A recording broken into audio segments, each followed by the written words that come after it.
What's going on, YouTube? Ferocity here. Hope you guys are doing well. Call of Duty is in for a massive change. Now, it's not necessarily going to be the change that you and I want.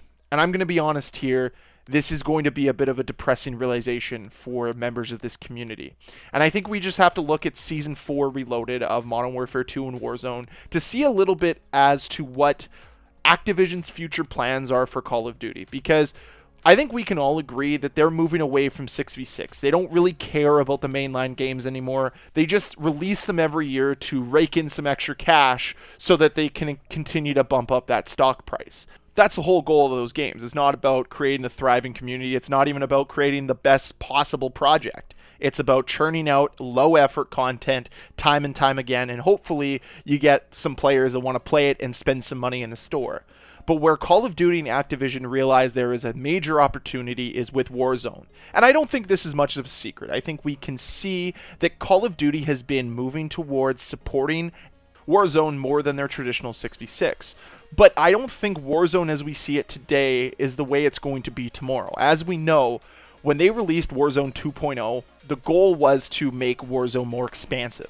That's what they wanted. They wanted to be bold and innovative with Warzone 2.0. Now, they've regressed a lot of changes after fan feedback and outrage because they realized, oh no, this is our cash cow. If people aren't happy playing this, we have nothing. So they've reverted a lot of changes, but then completely betrayed the community by saying we're no longer going to support Warzone 1 and shutting it down as of September, which means any purchase you made in that game is now null and void. And no, it does not carry over to Warzone 2. And don't worry, they're going to be releasing the same bundles that they had back in Warzone 1 into Warzone 2. I can almost guarantee it. Now, the point of this video, though, is that Warzone wants to compete with its major competitors. And it wants to crush its major competitors. And its recent tie-in with the boys showcases what their plan is moving forward. Is they want to utilize their name recognition to get major IPs to work with them. The same way Fortnite's done that, right? You've seen all the little tie-ins that Fortnite's had, whether it's, having the Avengers in the game, having a Star Wars tie-in, having a Dragon Ball Z tie-in. They've had major tie-ins. They've done a really good job of just pleasing the masses. And I think that Call of Duty's moving towards this trend as well. And I think The Boys is major proof of that. And the thing is it's not bringing IPs in to fit the aesthetic of Call of Duty. No, it's bringing IPs in just to have those IPs in the game and give them special powers or special opportunities or special loadouts that fit the aesthetic of the IP that's coming in. So it's Call of Duty adjusting their formula to fit the IPs that they are chasing after. That's what they're going for. This is the future of Warzone. And guess what? It's going to look a lot more like Fortnite than it is going to be Call of Duty. Yes, it'll still have its unique gulag and its unique loadout system, but when it comes to the future of Warzone, it's going to be licensed products and it's going to be unique powers that are associated with those licensed products because guess what? Those sell. They make money. So if you think that Warzone's going to keep this nitty-gritty look or feel for very long, think again. The Boys is the first step in the future of what Warzone's going to look like, and unfortunately, it's going to get more and more cartoony, more and more ridiculous as time goes on, because guess what? They've realized this is a major cash cow, and the more success that the Boys bundles get, because they will be successful, I can guarantee you that, the more that we'll see these tie-ins and the more of a stretch it'll be towards the aesthetic that Call of Duty originally had. This is what the future of Call of Duty is going to be. This is what Activision is going to be pushing because they see it as a low-risk, high-reward endeavor, a low-effort, high-profit endeavor, versus actually putting in reputable changes to the game to make the game more playable and more enjoyable for the masses. Instead, they're going to smokescreen all of the problems the game has with fancy cosmetics that are tied into famous franchises that we know and love. That's been the goal of Call of Duty lately, but they're going to go more and more outlandish and more creative as time goes on. This isn't a win for Call of Duty, despite the fact that people want to believe it. This is Call of Duty moving closer towards its competitors instead of trying to differentiate itself from its competitors. And that's the disappointing part that we live in now with Call of Duty, is Call of Duty is no longer trying to set the standard for the industry. They are just following industry trends and trying to capitalize on their name recognition to please their board members. So when it comes to Season 4 Reloaded, I don't sit here and think it's a great thing that the boys decided to hop on board with Call of Duty.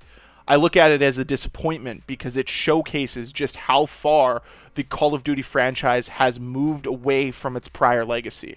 We are now moving into a new era of Call of Duty, where Call of Duty is about working with other IPs to maximize their revenue versus maximizing the quality of their product to gain as much revenue as possible.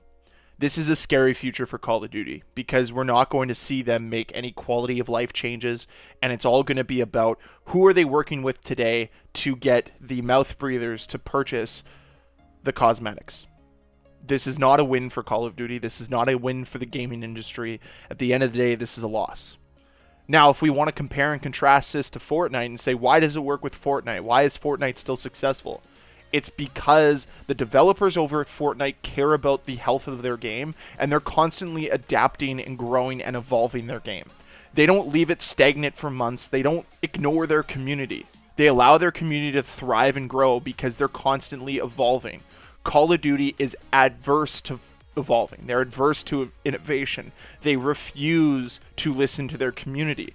They refuse to be proactive on problems. They choose to be reactive, and that's the issue here. Fortnite has been setting the standard, and unfortunately, because Call of Duty's fallen so far behind, they have to catch up to Fortnite now. And this is their goal. They want to compete with Fortnite, and the way to compete is to become more like them.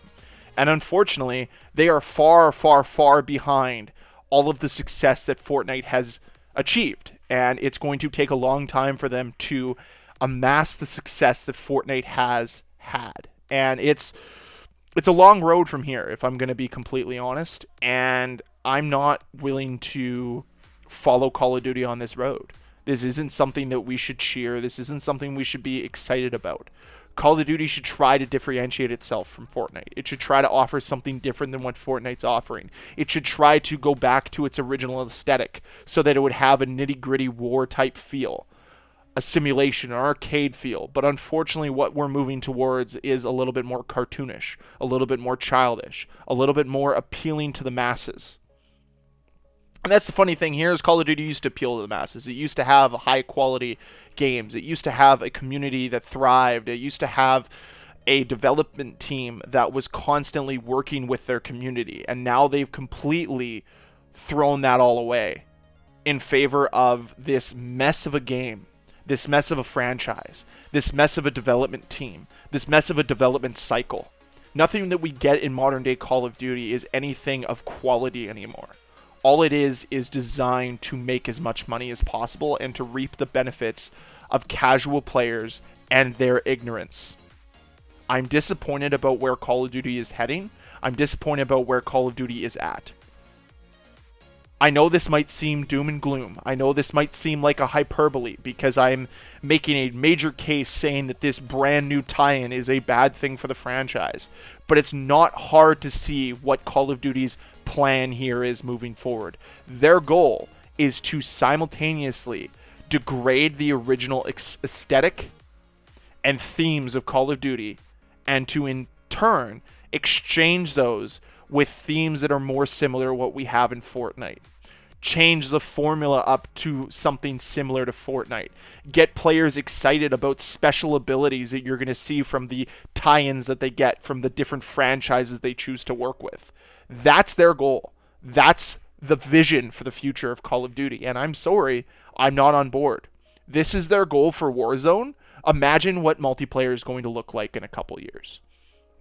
This is not the franchise we fell in love with. This is not a franchise that is on the right track to success. Monetarily, yeah, it might work successfully. It might work. But at the same time, you're going to alienate a lot of players. You're going to alienate a large portion of your community because they don't want this. This boys tie-in, in my opinion, is absolute trash. And it just goes against all of the foundation that you worked so hard to build over the last 15 years. I'm just disgusted by it. But I guess that's just my opinion. I'd love to hear what you guys think. Is this boys tie-in really that big of a deal like I'm making it out to be? Or is it truthful that it's a slippery slope, that soon Call of Duty is going to be working with anybody and everybody to give their game a little bit of a different edge to their competition? Would love to hear your thoughts down below in that comment section. And as always, guys, if you enjoyed this video, please hit that like button. If you want to see more videos from me, please hit that subscribe button. And I'll see you guys next time.